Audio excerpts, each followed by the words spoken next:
Hello everyone.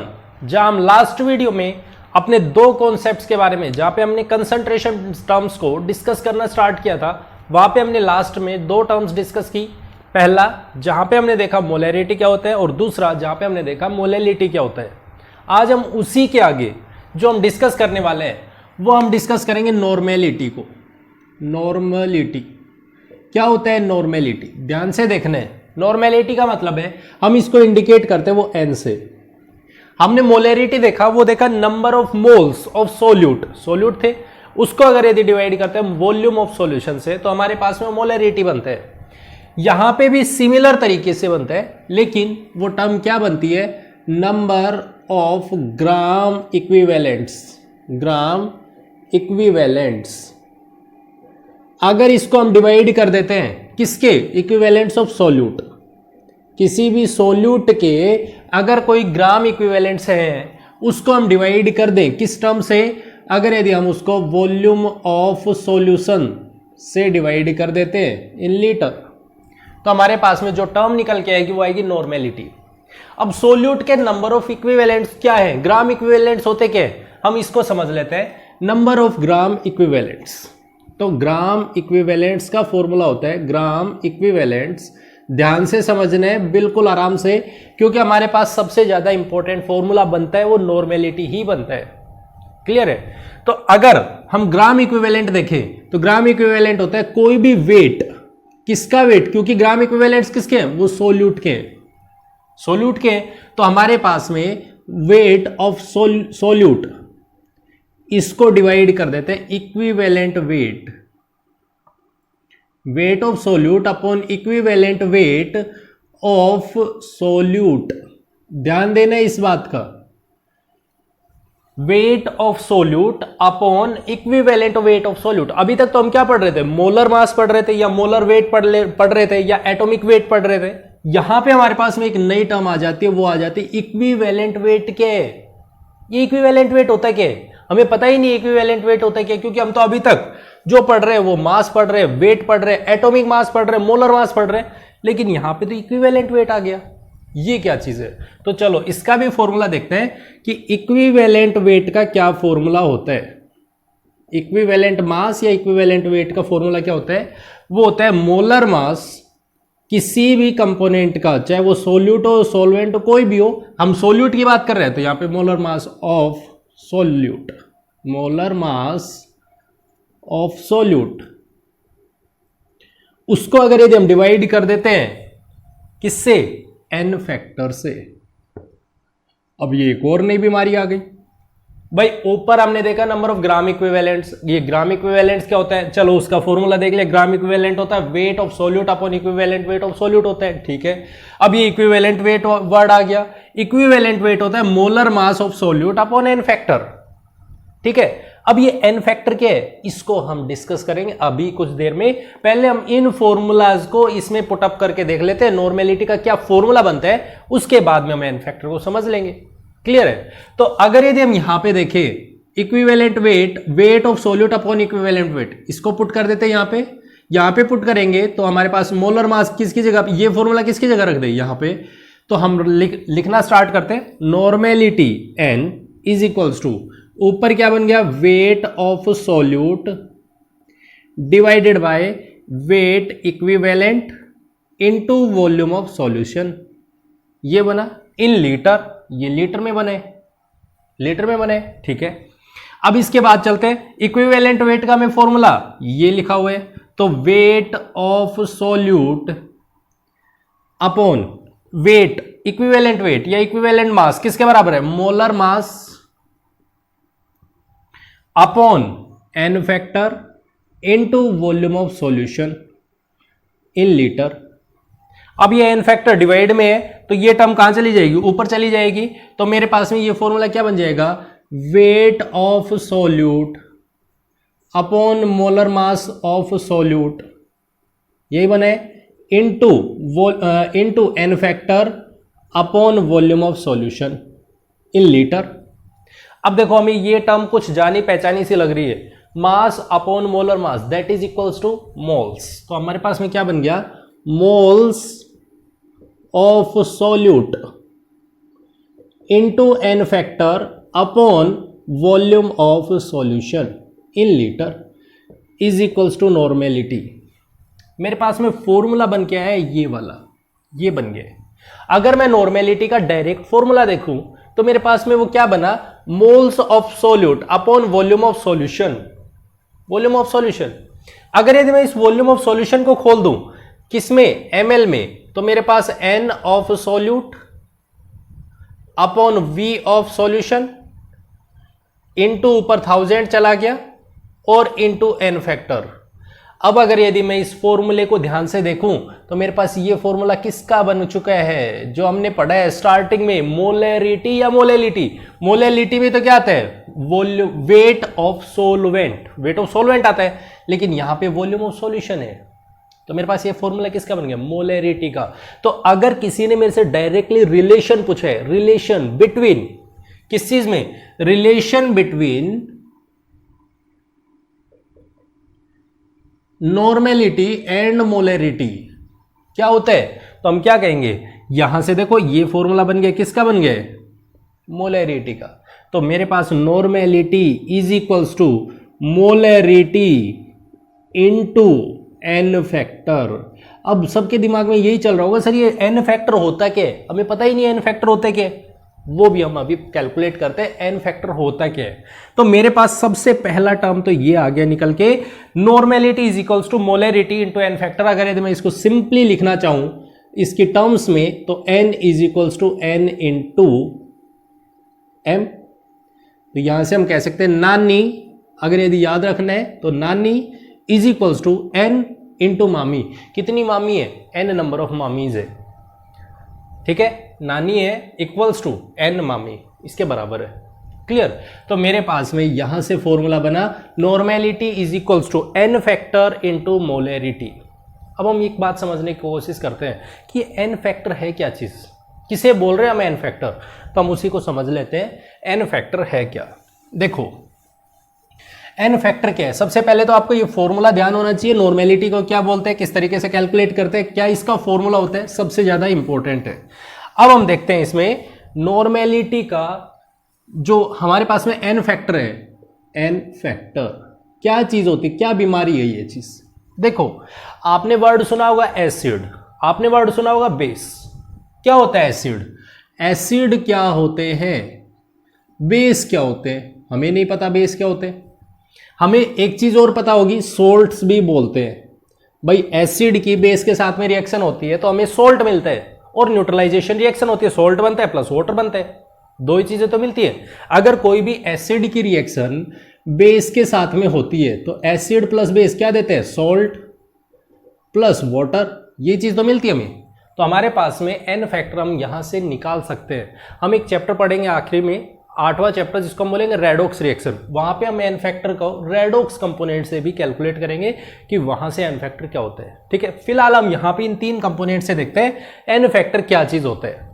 ठीक है, N factor का मतलब है कि मेरे पास में जैसे हम अगर एसिड की टर्म में निकालना चाहते हैं, मान लो मेरे पास कोई भी एसिड है। एसिड क्या होता है, एसिड कोई भी ऐसा कंपोनेंट होता है जो आपने 10th तक पढ़ा है, ऐसा कोई भी कंपोनेंट जो जितनी आसानी से एच आयन को लूज कर दे, जो बहुत आसानी से एच आयन लूज कर देगा या एच पॉजिटिव चार्ज दे देता है हमें, वो हम कह देते हैं एसिड है। जितना अच्छे या जितनी आसानी से, मान लो मेरे पास में रुपए हैं, कोई मेरे से आके कहे कि भैया मेरे को रुपए दे दो, अगर मेरे पास में फालतू पड़े तो मैं क्या करूंगा, उसको तुरंत निकाल के दे दूंगा, ये ले ये ले ये ले, दे दूंगा।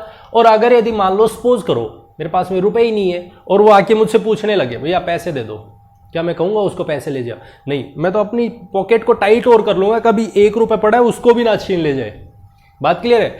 तो कौन ऐसा कंपोनेंट, जो कोई भी ऐसा कंपोनेंट जो आसानी से एच छोड़ेगा, बहुत आसानी से एच दे दे, उतना ही स्ट्रॉन्ग एसिड, स्ट्रॉन्ग एसिड उतना ही अच्छा एसिड।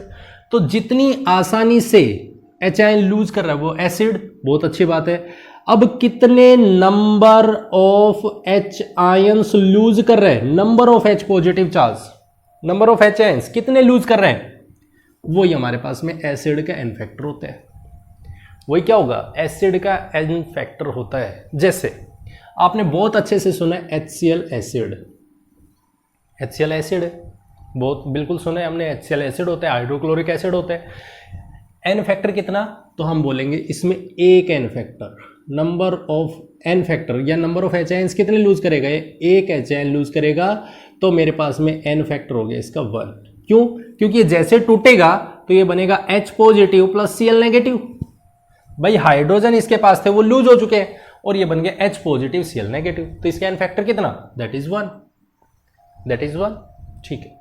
H2SO4 जिसके बारे में आपने सुना है सल्फ्यूरिक एसिड, क्या होता है sulphuric acid, H2SO4 that is a strong acid, जो हम बोलते हैं किंग ऑफ एसिड्स, एसिड्स का किंग है। अब ये जो H2SO4 है ये कितने number of H ion lose करेगा, तो ये 2 number of H ion lose कर सकता है, n = 2, n फैक्टर = 2। क्यों, क्योंकि ये 2 एच आयन लूज कर सकता है H2SO4। क्लियर है। एसिड क्या होता है, बेस क्या होता है, वो हम बहुत अच्छे से पढ़ेंगे, अभी हम इसको डिस्कस नहीं कर रहे। ठीक है, तो हमारे पास H2SO4 n फैक्टर 2, H3PO4 ले लेते हैं। H3PO4 मेरे पास एसिड है, कितने एन फैक्टर, इसका एन फैक्टर कितना, कितने एच आयन लूज कर सकते हैं, 3, तो इसका एन फैक्टर 3 हो सकता है, 2 भी हो सकता है कुछ केसेस में। मान लो अगर यदि आपसे कह दे H3PO4, आपको किसी क्वेश्चन में ये बोल दिया H3PO4 2 एच आयन लूज करते हैं, तो बताओ उसका एन फैक्टर कितना।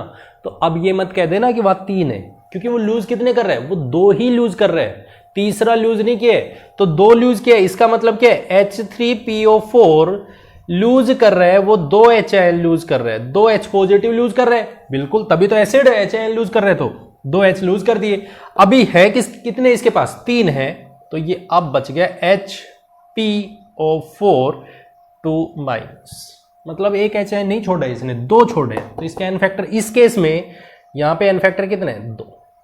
अगर यदि वो बोल देता कि वो H3PO4 केवल एक ही एच आयन लूज कर रहे हैं, तो उस केस में क्या होता है, H3PO4 केवल एक एच आयन लूज कर रहा है, तो वो बना H पॉजिटिव प्लस बन गया H2PO4 नेगेटिव। तो मेरे पास यहां पे कितने number of H ion lose, 1, तो इसका मतलब इसका एन फैक्टर कितना, 1। इस बात को समझना है, ठीक है, एन फैक्टर किस केस में कितने हैं वो चीज आपको समझनी है। क्लियर। अब मेरे को एन फैक्टर निकालना आ गया। अब अगर यदि मान लो सपोज करो आपसे पूछ लिया CH3COOH एसिटिक एसिड, सुने नाम, इसमें कितना एन फैक्टर होगा, कितना होगा दिमाग लगाओ, कितना होगा एन फैक्टर, यहां पे होगा 1। क्या दिमाग लगाया आपने, 4 दिमाग लगाया, 4 क्यों लगाया, क्योंकि आपने देखा यहां पे 3 H यहां है, 1 H यहां है, टोटल नंबर ऑफ H कितने हो गए, 4, तो H आयन यहां पे 4, नहीं ये गलत है। क्यों है, क्योंकि एन फैक्टर 1 है। क्यों है, क्योंकि ऑक्सीजन के साथ में जुड़ा है, यही हाइड्रोजन रिलीज होता है, ये वाला हाइड्रोजन रिलीज नहीं होता है। क्यों नहीं होगा, देखो मान लो सपोज करो, अगर यदि मैं ये कहूं, मैंने कोई हाथ इस तरीके से पकड़ा हुआ है और जो कि बहुत स्ट्रांगली पकड़ रखा है, बहुत टाइटली, जहां पे मैंने हाथों को बिल्कुल टाइटली पकड़ रखा है, कोई मुझसे ये हाथ छुड़वाएगा तो क्या मैं बहुत आसानी से छोड़ दूंगा, नहीं छूटेगा। क्यों नहीं छूटेगा, क्योंकि मैंने बहुत टाइटली इसको पकड़ा हुआ है। क्लियर है। अगर इसी का जस्ट अपोजिट करते हैं, मैंने हाथ नॉर्मली ऐसे पकड़ रखा है, ऐसे बस यूं हल्का से यूं टच कर रखा है, और कोई मुझसे कहिए ये हाथ छोड़ दो, मैं क्या करूंगा, तुरंत छूट जाएगा। सेम केस मेरे पास यहां है, जब कार्बन और हाइड्रोजन के बीच में बॉन्डिंग है तो ये बॉन्डिंग बहुत ही स्ट्रॉन्ग है। क्यों है, क्योंकि दोनों के बीच में एक वर्ड आएगा जिसको हम पढ़ेंगे इलेक्ट्रोनेगेटिविटी। आपको सिर्फ अभी ये एन फैक्टर को सिर्फ एक मतलब समझना है, क्योंकि इन सब चीजों के बारे में आप धीरे धीरे समझोगे, और वो चीज आप बहुत अच्छे से तब समझोगे जब आप पीरियडिक प्रॉपर्टीज पढ़ चुके होगे। ठीक है, तो अभी सिर्फ आपको ये समझना है कि यहां पे जो कार्बन है और हाइड्रोजन है, इनके बीच में जो बॉन्डिंग है वो बहुत अच्छी है। क्यों है, क्योंकि दोनों के बीच में जो इलेक्ट्रोनेगेटिविटी डिफरेंस है वो बिल्कुल कम है, लेकिन ऑक्सीजन में और हाइड्रोजन में इलेक्ट्रोनेगेटिविटी बहुत ज्यादा है, और बहुत ज्यादा है तो ऑक्सीजन इलेक्ट्रॉन खींचेगा, एच आयन को बहुत आराम से निकालेगा, तो यहां पे एन फैक्टर 1 होगा। इस चीज को नोट करना, इस बात को समझ के चल रहे हैं। ठीक है ठीक है, ये तो था एसिड्स के बारे में। अब हम सेकंड केस करते हैं, जहां पे हम बात करेंगे बेस। अगर मेरा कोई भी बेस आ गया, बेस का मतलब क्या? बेस का मतलब क्या? यहां पे अगर यदि हम H पॉजिटिव निकाल रहे हैं तो बेस का मतलब होता है जहां पे OH नेगेटिव लूज होता हो। ऐसा कोई भी कंपोनेंट जो आसानी से OH आयन दे दे, जो जितनी आसानी से OH आयन देगा वो उतना ही स्ट्रॉन्ग बेस होगा। बेस होगा, ये तो बेस की डेफिनेशन हो गई। लेकिन दूसरी टर्म में हम बोले कि बेस कितने नंबर ऑफ OH आयन दे रहे, जितने number of OH ion lose करेगा उसका उतना ही क्या होगा? N फैक्टर होगा। जैसे NaOH, NaOH कितने नंबर ऑफ OH देगा? Na पॉजिटिव टूटेगा, OH नेगेटिव टूटेगा, तो मेरे पास इसका N factor that is 1, that is 1। जैसे MgOH का होल ट्वाइस, मैग्नीशियम हाइड्रोक्साइड कितने OH देगा? 2, तो N फैक्टर कितना? 2। एल्यूमिनियम हाइड्रोक्साइड AlOH का होल थ्राइस कितने देगा? दैट इज 3, 3 हो गए। जैसे आपसे बोल दे BaOH का होल ट्वाइस कितने दे रहे? तो दैट इज 2। तो आपको ये चीज समझनी है कि N फैक्टर का मतलब है अगर कोई एसिड है तो वहां पे जितने number of H ion lose होंगे, बेस है इसका मतलब OH माइनस यूज होंगे।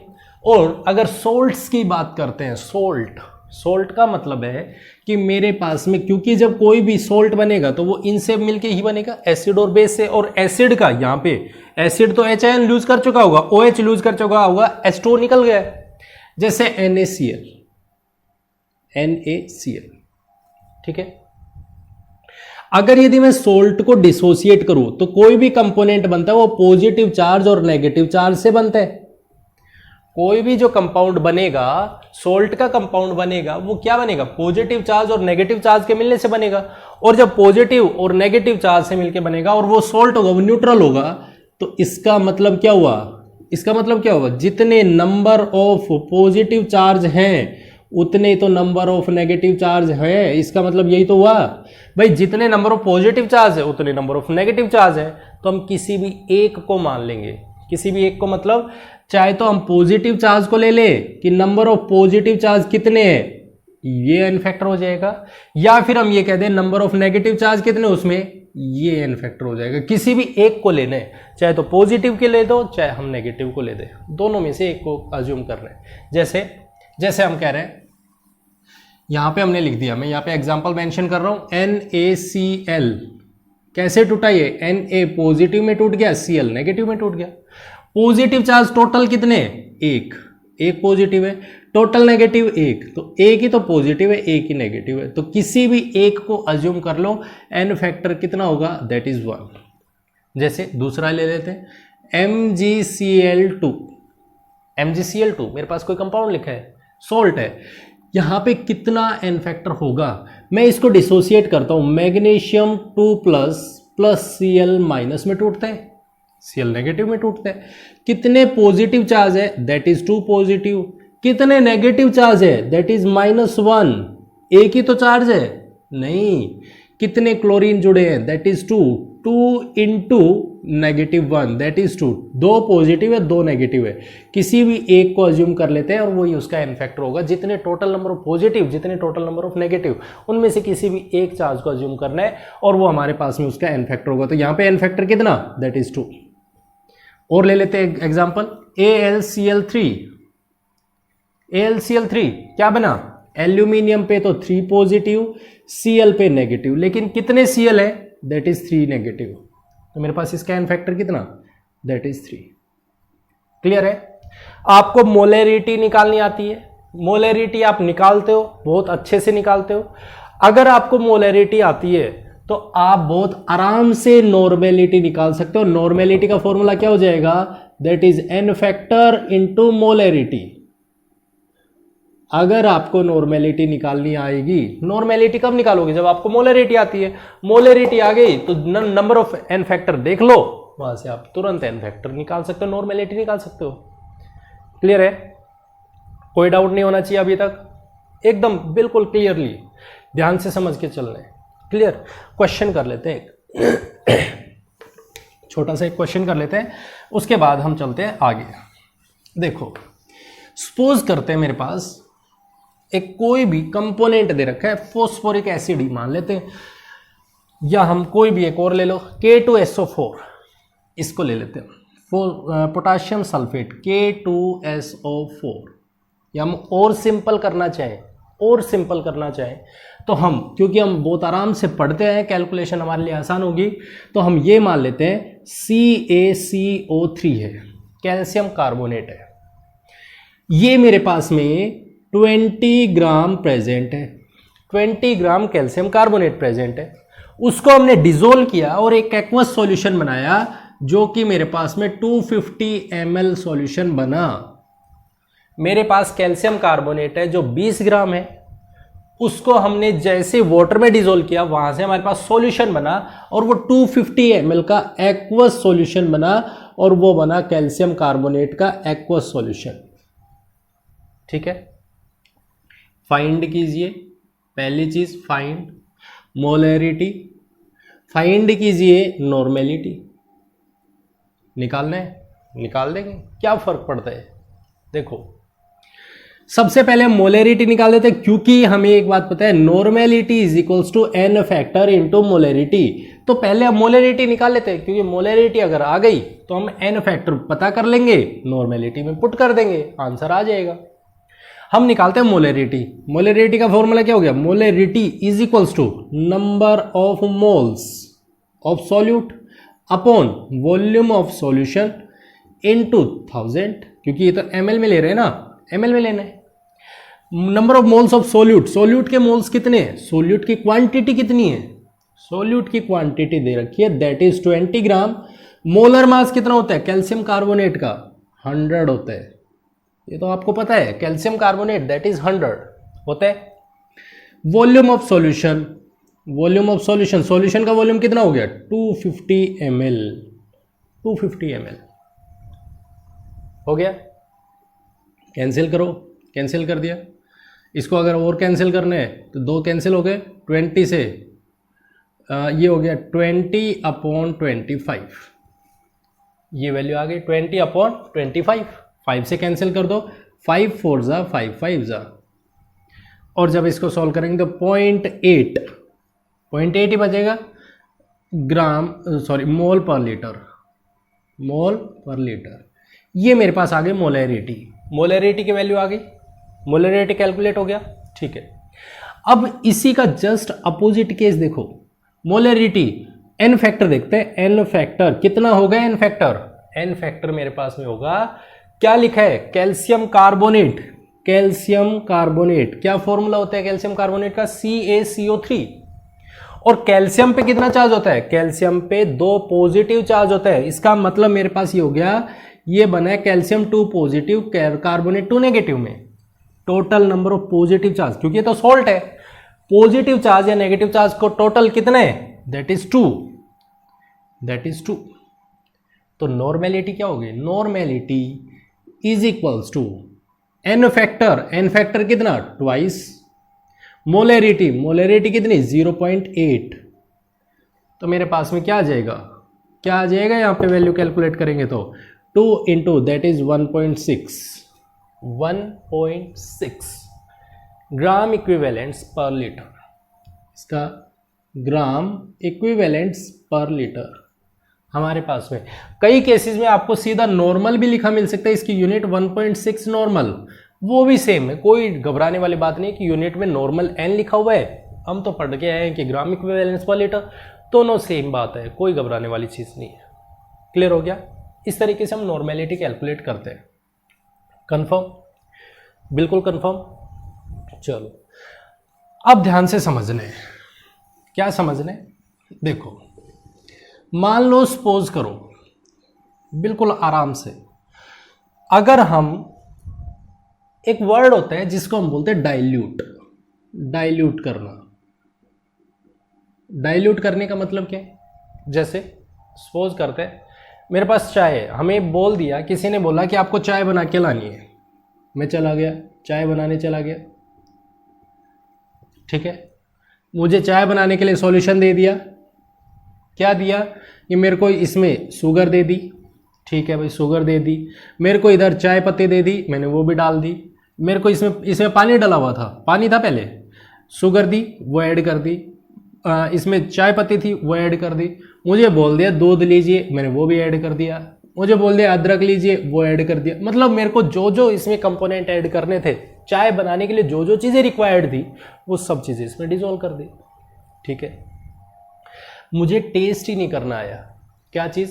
आपको ये चेक करना है कि चाय कितनी मीठी है, चाय कितनी फीकी है, कितनी अमाउंट उसकी प्रेजेंट है।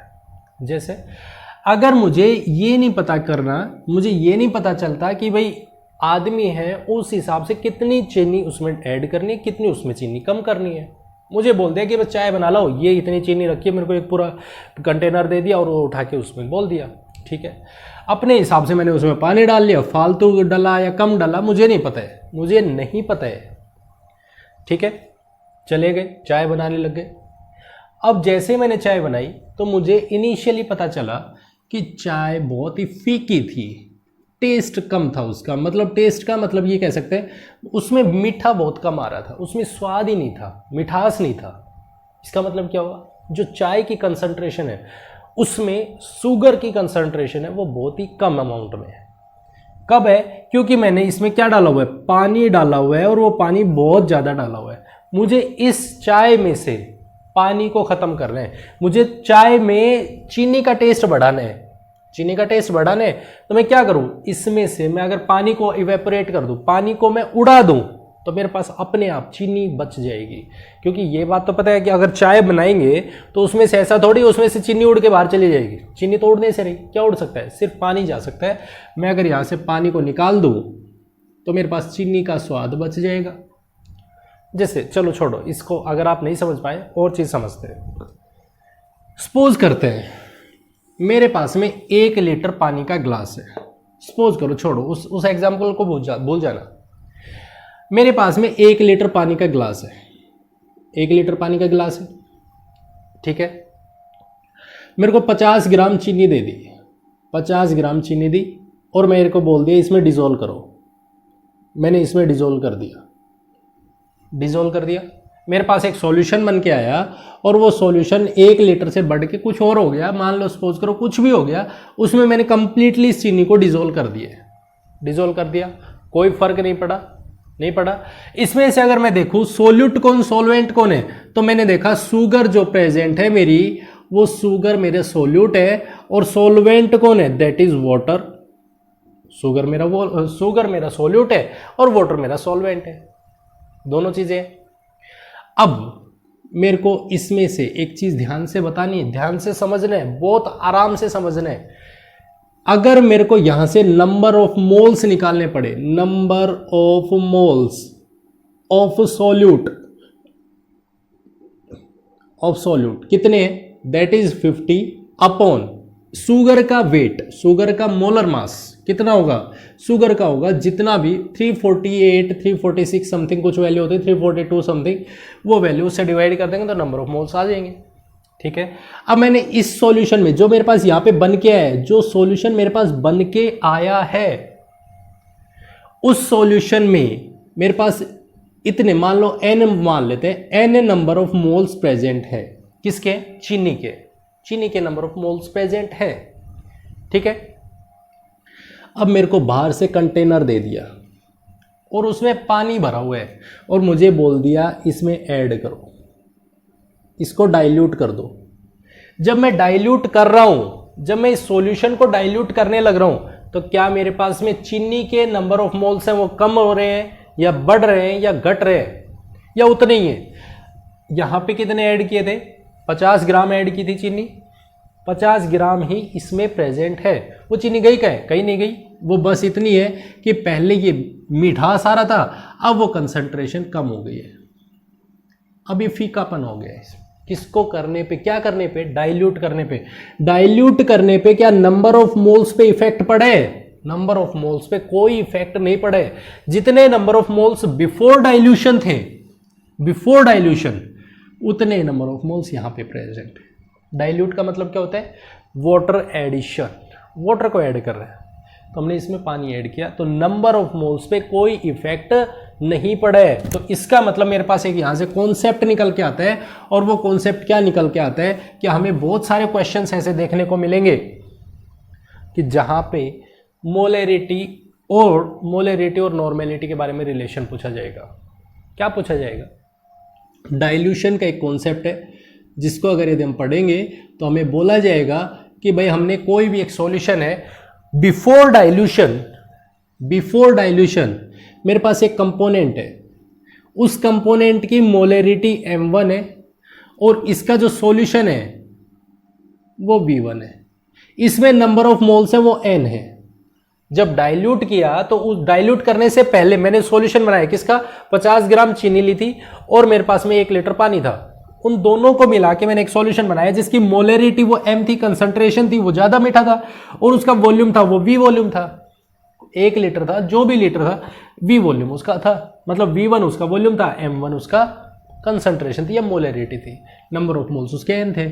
जैसे मैंने डाइल्यूशन किया, डाइल्यूशन करते ही क्या उसका वॉल्यूम चेंज हो गया? बिल्कुल हो गया। पहले उसका वॉल्यूम v1 था, अब उसका वॉल्यूम क्या हो जाएगा? अगर यदि वो 1 लीटर पानी और ऐड कर दिया तो मेरे पास टोटल वॉल्यूम कितना हो गया? उसका v2 हो गया। क्या अब जितना मीठा पानी पहले था उतना ही मिठास रहेगा? नहीं रहेगा। क्यों नहीं होगा? क्योंकि यहां पे कंसंट्रेशन ज्यादा थी, अब मेरे पास कंसंट्रेशन कम हो गई, मतलब इसकी मोलैरिटी m2 हो गई। लेकिन क्या मोल्स कम हुए, बढ़े या उतने ही है? उतने ही है, n के बराबर ही है, नंबर ऑफ मोल्स तो सेम है। तो अब मैं यहां से इन दोनों में रिलेशन देखूं कि बिफोर डाइल्यूशन क्या चीज है और ये आफ्टर डाइल्यूशन क्या है दोनों में, तो इसका मतलब ये हो गया मोलैरिटी का फॉर्मूला क्या होता है? Number of moles upon volume of solution, number of moles upon volume of solution.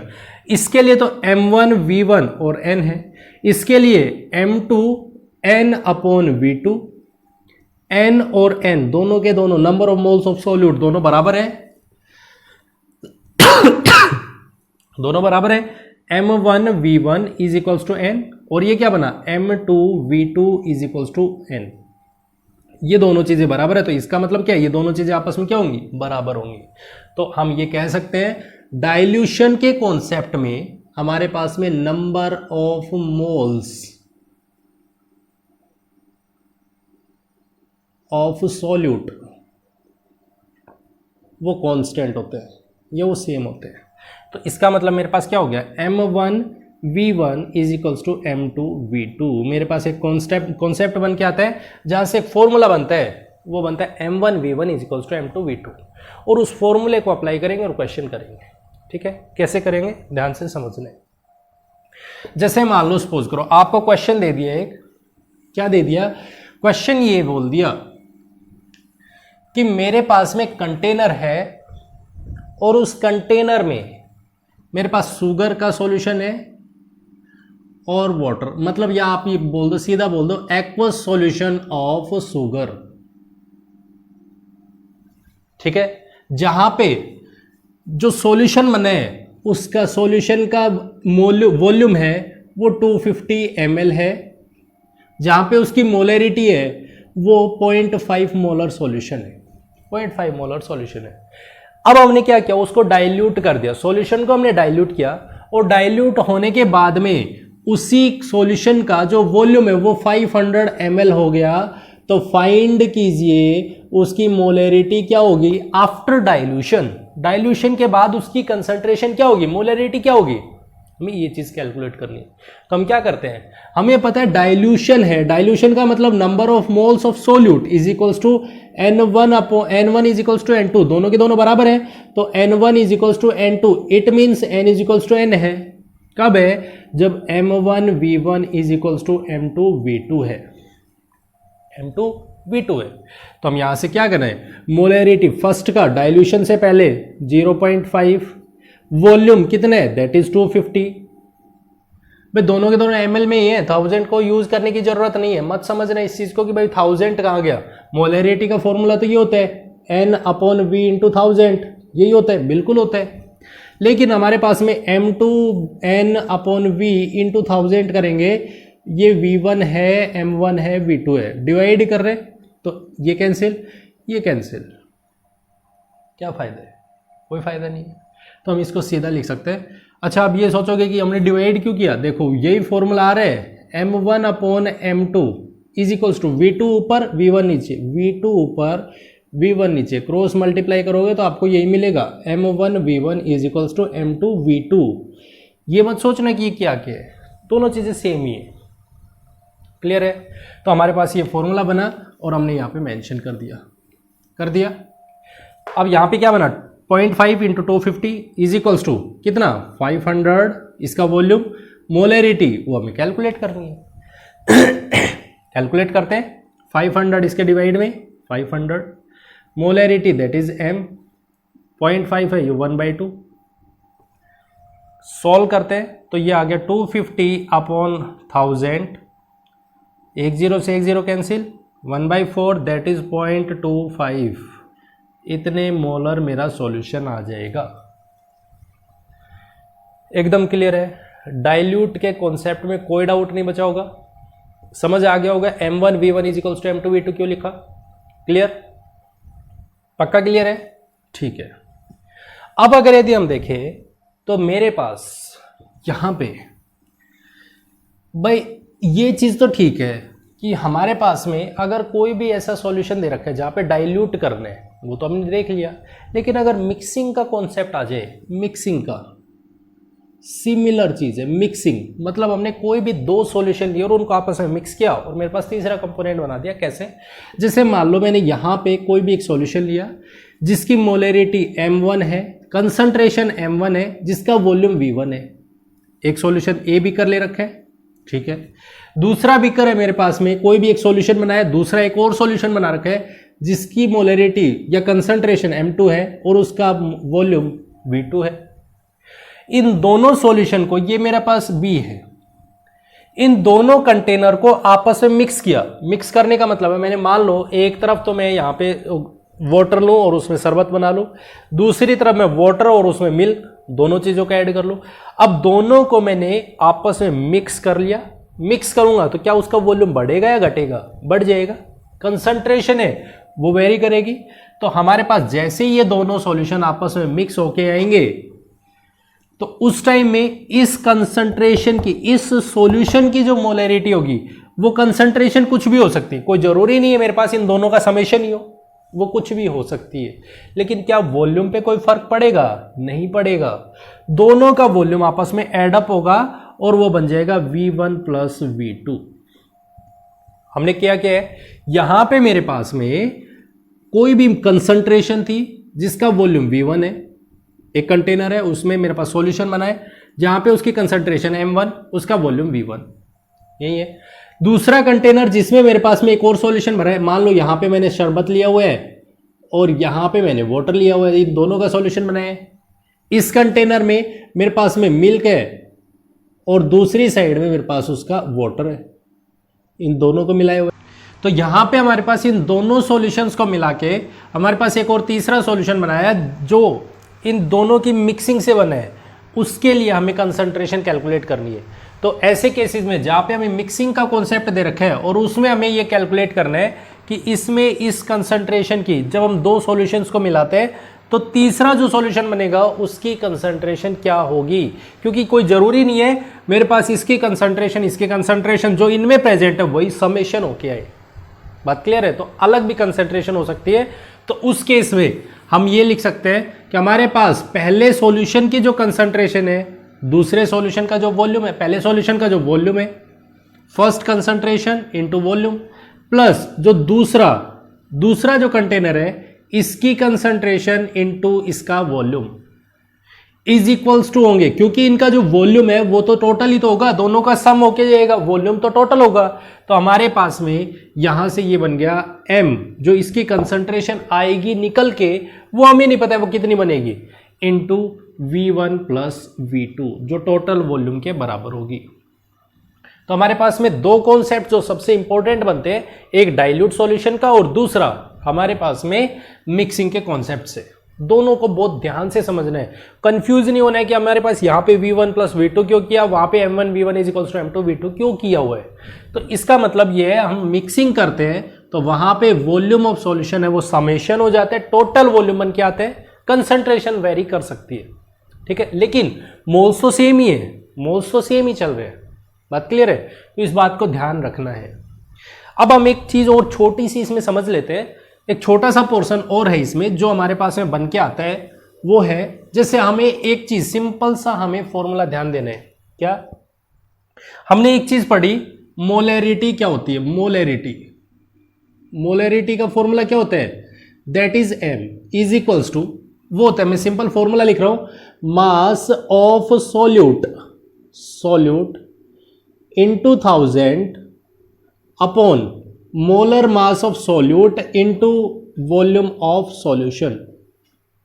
बड़े ध्यान से समझना है कि मेरे पास में मोलैरिटी का फॉर्मूला होता है मास of solute into 1000 upon volume of solution into molar mass of solute होता है।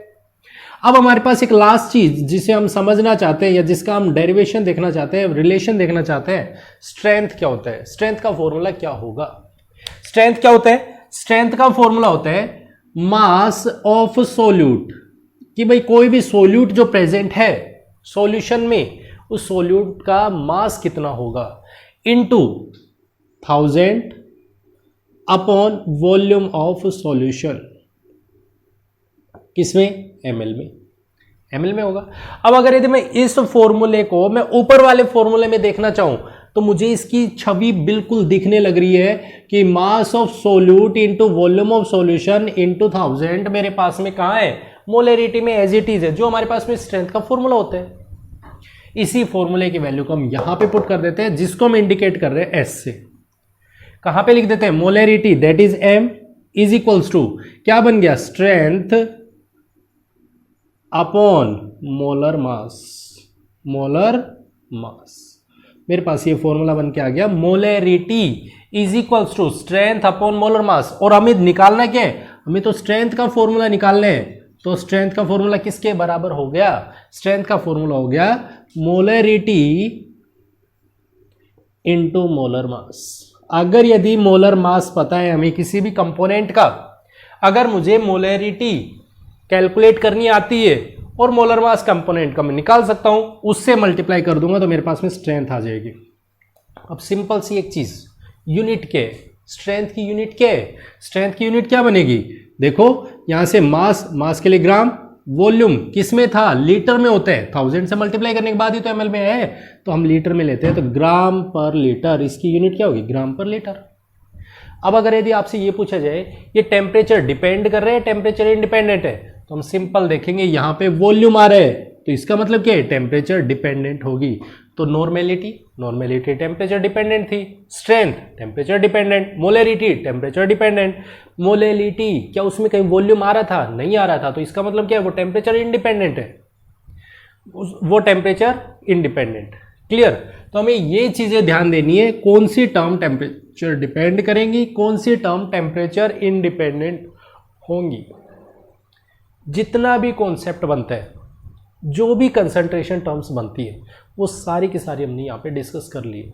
बिल्कुल सिंपल सा, कुछ भी नहीं है वेरिएशन, एक फॉर्मूले के साथ में चल रहे हैं। आपको बार बार में ये देखना है कि उनका रिलेशन क्या बनता है, आपस में क्या रिलेशन बन रहा है, किस तरीके से वो रिलेट कर रही है, उन्हें में ध्यान से समझना है।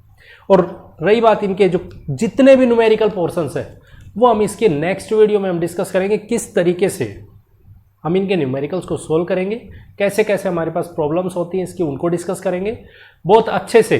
अभी पहले आपको क्या करना है, सारी की सारी जितनी भी कंसंट्रेशन टर्म्स पढ़ी हैं उनको आपको रिवाइज करना है, पढ़ना है और ध्यान से समझना है। क्लियर हो गया?